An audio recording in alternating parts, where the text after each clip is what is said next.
Dios les bendiga, hermanos. Nuevamente nos encontramos con ustedes a través de este video por medio de las redes sociales y queremos llegar a ti, a tu vida, con una palabra que va a ser de bendición y de edificación. No solamente afectará a tu espíritu, sino que también de una manera positiva nos guiará en nuestro conocimiento doctrinal y en nuestra vida o en el conocimiento espiritual que es en Cristo Jesús.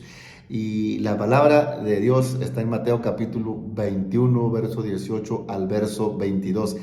Dice así: por la mañana, volviendo a la ciudad, tuvo hambre. Está hablando de Jesús. El Señor tenía hambre. Y viendo una higuera cerca del camino, vino a ella y no halló nada en ella, sino hojas solamente. Y le dijo: nunca jamás nazca de ti fruto. ¿Y qué cree? Y luego se secó la higuera al instante. Se secó. Viendo esto, los discípulos decían maravillados: ¿Cómo es que se secó enseguida la higuera? ¿Cómo pasó esto? ¿Qué fue lo que ocurrió? Respondiendo Jesús les dijo: de cierto os digo que si tuvieres fe, este es el contexto, si tuvieres fe y no dudares, no solo harías esto de la higuera, sino que si a este monte le dijeres: quítate y échate en el mar, será hecho. Y todo lo que pidieres, ojo aquí, fe, y todo lo que pidieres en oración, creyendo, lo recibirás o vendrás. Padre, pues gracias te damos por esta palabra y te pedimos que nos bendigas en su interpretación. Amén. Hay una serie de aspectos que yo quiero compartir acerca de esto y la primera cosa que a mí me llama la atención es que Jesús siempre está buscando. Jesús siempre está buscando una persona que le sirva, alguien que le siga, alguien que quiera y que valore la salvación, lo que hizo Él en la cruz del Calvario, alguien que le ame, alguien que sea incondicional. Jesús está buscando a alguien por medio del cual Él hablar y alguien que quiera escuchar. Así es que, hermanos, el Señor estaba en búsqueda porque tenía necesidad. El hambre es una necesidad humana, una necesidad física. Entonces, también así como hay necesidades físicas, hay necesidades espirituales. Y una de las necesidades espirituales que yo veo aquí en este pasaje es la oración. El hombre necesita de Dios y la única forma de acercarse a Dios es la oración y la palabra. Gracias al sacrificio que hizo Jesús en la cruz del Calvario. Vamos entrando en contexto. Jesús está en una necesidad y él ve una higuera. Pero hoy en día no estamos en Israel y tampoco él está físicamente, él está a través del Espíritu y estamos en México y hasta donde pueda llegar esta palabra. Él no ve a la higuera, él ya no tiene hambre física porque ya venció toda limitación humana y está sentado en la gloria. Entonces él ahora tiene otra necesidad diferente, necesita que se predique su palabra. No sé cuántos de los que están aquí escuchando este video van a empezar a predicar la palabra. Necesita a los que ya creemos que creamos con firmeza, porque en ocasiones somos muy vulnerables en nuestra fe y hay días que creemos y hay otros que no creemos. Y Dios necesita que yo crea en todo momento, en todo tiempo. Vamos a mencionar otras dos necesidades del Señor Jesús. Necesita que se reciba la palabra. Necesita que se obedezca la palabra. Y con esas necesidades yo voy a terminar. Hay más, pero ya tú ve buscándolas en tu interior y pregúntate qué necesitará Dios de ti, que tú le prometiste y no has cumplido, no lo has hecho. Entonces él tenía una necesidad y lógico que cuando yo como ser humano tengo necesidad, tengo sed, tengo hambre, quiero hablar, pues tomo el teléfono, tomo agua o voy a algún lugar a comer, a almorzar o a cenar. Entonces la Biblia enseña las necesidades que hay. Ahora, en este siglo XXI, en este 2022, yo veo muchas necesidades en la iglesia, muchas necesidades en el mundo, o sea, fuera de la iglesia, porque iglesia significa eclesia, llamados a estar dentro, y hay unos que todavía no están dentro, que están en las congregaciones.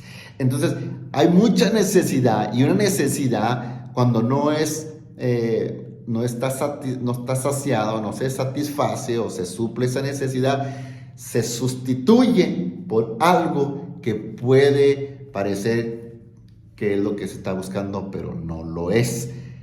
¿A dónde voy? ¿Qué quiero decirte con esta palabra? La iglesia tiene necesidad del poder de Dios. ¿Cuántos le adoran? La iglesia necesita volver no solamente a su primer amor. La iglesia necesita volver a los días de gloria de la iglesia primitiva. La iglesia necesita volver a pararse en la senda antigua. La iglesia necesita volver a ayunar. La iglesia necesita volver a congregarse. La iglesia necesita volver a la oración. Aleluya. No solamente la iglesia. Los pastores necesitamos volver a todos esos aspectos que yo ya mencioné. Ahora, Jesús tiene hambre y va y busca. Pero cuando Él empieza a buscar, esa palabra me gusta, busca. Jesús un día, estando yo perdido, me buscó y me encontró porque yo respondí a su llamado. Yo no sé cuántos de los que están escuchando esta palabra y Dios le llamó hoy en la mañana a orar y no se levantó en la oración, y Dios le volvió a llamar a eso de las 11 y no fue a la oración, y Dios le volvió a llamar al mediodía y no fue, pero sí almorzó, pero sí se vistió, sí se bañó, sí se vistió, sí se cambió e hizo todas sus cosas que necesitaba, pero la necesidad espiritual las dejó para luego. Ese es el problema de la iglesia. Quieren bendiciones, pero no quieren responsabilidades. Quieren que Dios les bendiga, pero ellos no quieren nada de lo que Dios quiere de ellos. No le quieren entregar su corazón al Señor. Entonces, el Señor Jesús, aunque parezca algo complejo de comprender, también tiene una necesidad. Necesita de la fidelidad de una iglesia. Necesita del amor de un amigo. Necesita de la fe de un ministerio. Necesita de la obediencia de los que escuchan su palabra. Y pudiera nombrarte más necesidades, pero te las dejo para que tú las vayas enlistando y las lleves a cabo y las soluciones. ¿Qué necesita Dios de ti? Que te congregues. Hoy en la mañana estaba escuchando un podcast de alguna persona que le sirve a Dios, para no voy a decir nombres, pero esta persona hizo una pregunta y me llamó mucho la atención. La pregunta fue la siguiente, y sé que muchos se van a sentir identificados y algunos se van a sentir quizá confrontados.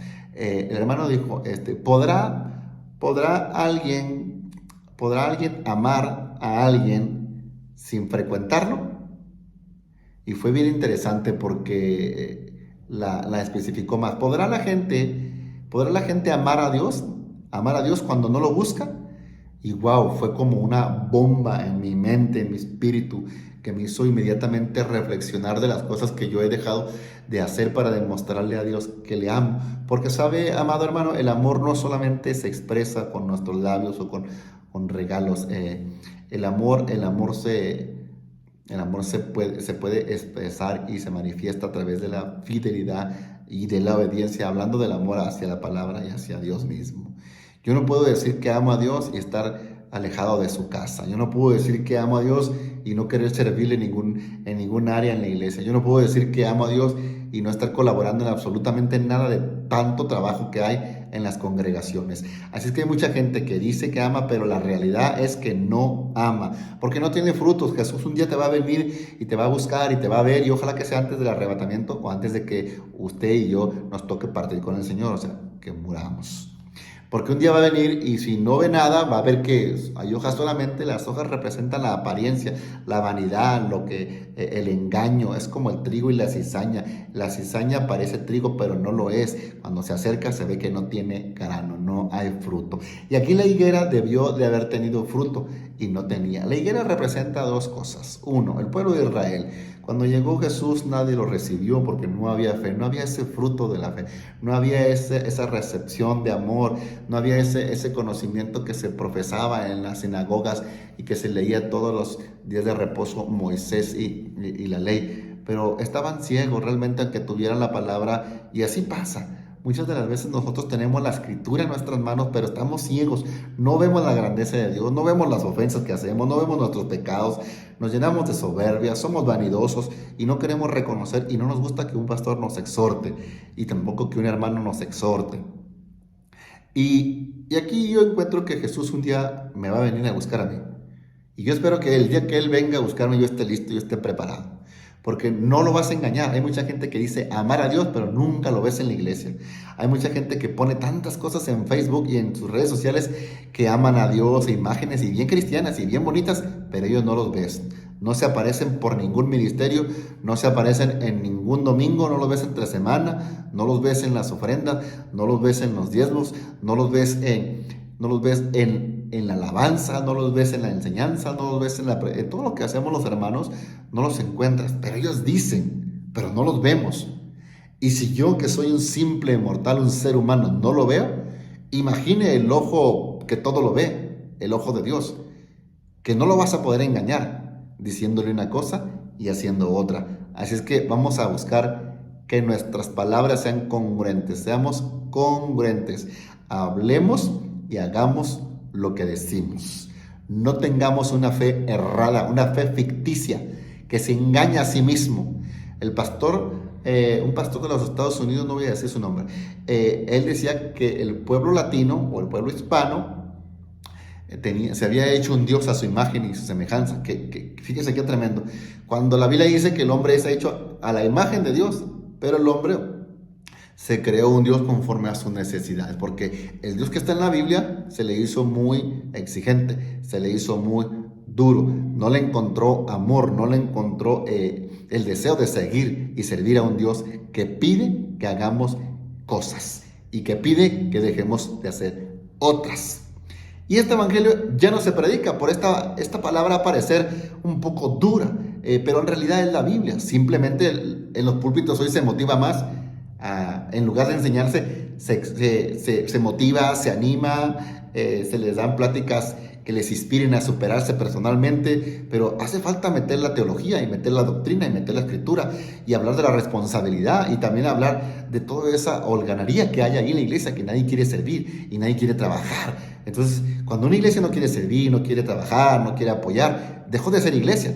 En su mente está la fantasía, es como lo decía el pastor, viven en una imaginación creada por ellos mismos, un Dios iluso que tolera y perdona y aprueba todo lo que ellos hacen o dejan de hacer. Entonces, yo veo que el Señor va a venir un día a buscar, porque va a tener la necesidad de cumplir con lo que está estipulado escatológicamente. Un día el Señor aparecerá en los cielos, arrebatará la iglesia y la iglesia desaparecerá. Pero la iglesia verdadera, la iglesia que se congregaba, la iglesia que amaba, la iglesia que oraba, la iglesia que ayunaba, la iglesia que apoyaba a su pastor, no la iglesia que atacaba a los pastores, que dividía las iglesias, que hablaba mal de sus líderes, que hablaba mal de sus mismos hermanos. Esa iglesia se queda abajo, esa es la iglesia mundana, la que nada más está haciendo problemas y generando contiendas y divisiones. Esa es la iglesia carnal que no sube. Entonces, el Señor un día se va a ver la necesidad de venir, como aquí tenía una necesidad, tuvo hambre y vino a la higuera y no encontró. Así un día el Señor va a llegar conmigo y ojalá que encuentre en mí un fruto para que lo pueda tomar. Pero ¿qué hay de ti? ¿Qué hay de ti que eres un miembro de una iglesia que te sabes los horarios, que te sabes los días y no vas, no te reúnes? ¿Qué hay de ese amor que profesas, pero que con tus hechos lo niegas? Pongámonos a cuentas, hermano. Pongámonos a cuentas con Dios. Es momento todavía, el arrebatamiento no ocurre, tenemos vida, tenemos salud. Es momento de pedirle a Dios perdón y volvernos a la senda antigua.